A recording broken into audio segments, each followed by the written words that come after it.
біздің заңнамада қарастырылмаған моменттер бар да, кейбір бәлкім тежеуіш факторлар да бар.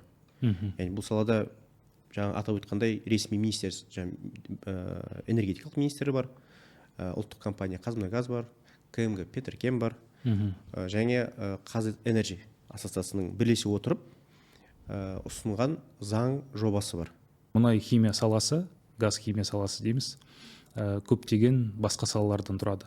Сондықтан бұл инвесторларға, біз елімізден құндылық көрсету үшін, инвесторларға сенімдік беру үшін, біз бөлек осындай заң жобасын қазір шығарып, талқыға шығарып жатырық мемлекетке, парламентке.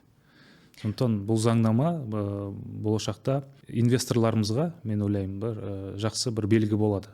Осындай Қазақстан ұзақ мерзімде өзінің көздеуінде нефтегазохимияны дамытуды қолға алып отыр деген.